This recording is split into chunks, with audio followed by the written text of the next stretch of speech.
Kasi parang unfair naman yan. Kukumpara mo si Mara sa isang taong pareho ni Isko.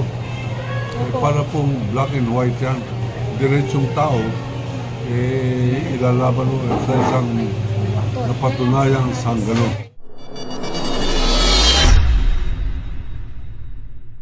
So once again, isang magandang gabi po sa inyo, Kawaldi. Kamusta po kayo?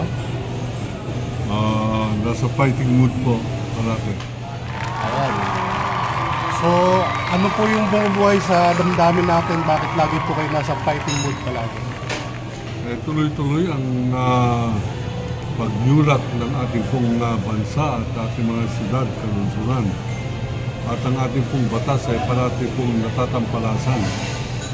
At tungkulin po natin mga Pilipino, ika nga ay eternal vigilance is the price of liberty.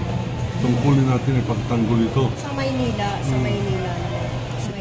Ngayon ay nalalapit na ang kampanyahan. Therefore, dito po sa Maynila, sapagkat ako po ay Manila boy din, yung po ko lumaki sa Quiapo, abay nakikita ko yung pong kalagayan ay para pong talamak na masyado at kinakailangan ng tinig, hindi lamang ng mga Manileño, kundi lahat ng naniniwala ng batas ay dapat hindi tinatampalasan.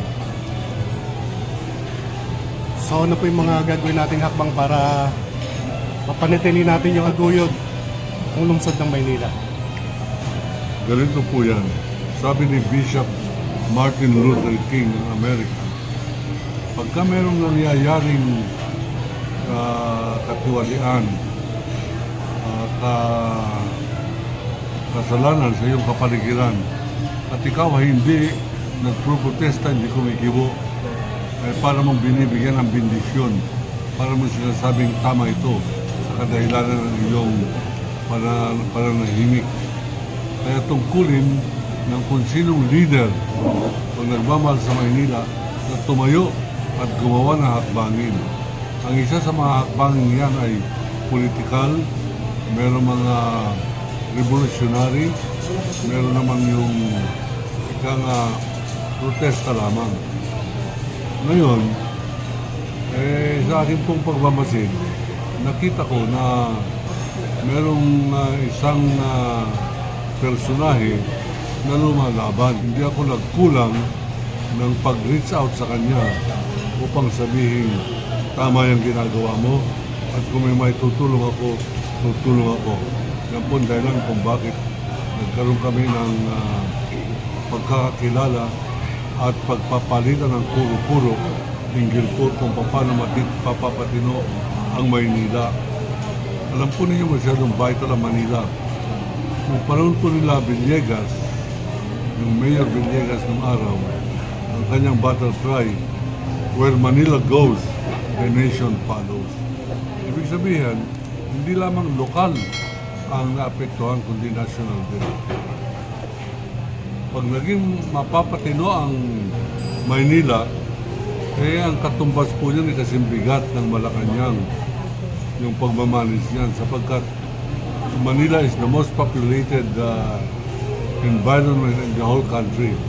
Kung 120,586,483 Filipinos, yung pong percentage niyan, hindi bababa sa 17% nasa Maynila.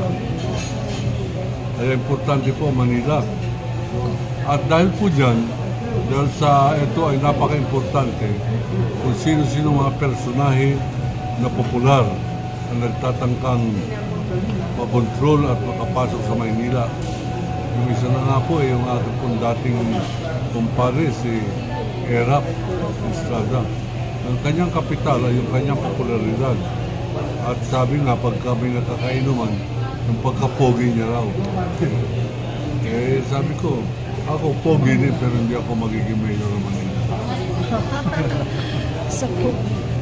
Bilang isang Manileño po ng mahabang panahon, ano po yung observation nyo yung mga nakaraang panahon ng Maynila? Alam mo, nung ako po ay nag-aaral ng journalism sa FEU, sa Manila rin yan. Opo. ay nagkaroon ako ng pagkakataon na makilala ko si Mayor Arsenio Lacson. Ako po estudyante pa lamang noon. At hinangaan ko siya sa kanyang pagiging commentator, sa kanyang pagiging mayor, at sa kanyang pagiging fighter. Nung naghamunan kami ni Duterte ng duelo, abay marami nagsasabing para kayo si Lacson, hindi umatra sa duelo. Yun po ang ating pong paninindigan. Yun nga po yung nabalitaan ko rin po nun, Kawaldi, yung paghamon niyo ng duelo sa ating nakaraang presidente. Talagang lalo po ako sumaludo sa inyo. So, ano pong observation ninyo sa mga naging nakaraang mayor nitong Maynila, Kawaldi?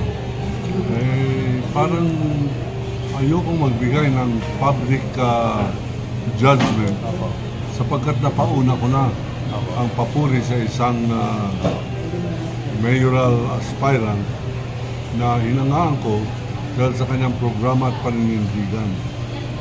Alam po ninyo ngayon ay Month of the Women. Nakita ko ang mga hinahangaan kong personahe, karamihan, babae. Yung kapwa ko journalist si Maria Ressa, naging kauna-unang pagkakataon. Merong Pilipino Nobel Peace Prize winner or awardee. Pilipina, babae, Maria Ressa, although siya ay pinapahuli ni Duterte. So, pagpamanhin po ninyo na hindi ko mabibigyan ng direct commentary against Isko Moreno kasi parang unfair naman yan. Kukumpara mo si Mara sa isang taong pareho ni Isko. Para pong black and white yan, para pong mga diretsong tao ilalaban mo sa isang napatunayang sanggano. Tsaka may balita po na si Isko Moreno ay kaalyado rin ni Duterte. So ano po magiging epekto nito pagka siya po ang lumabas dito sa Manila?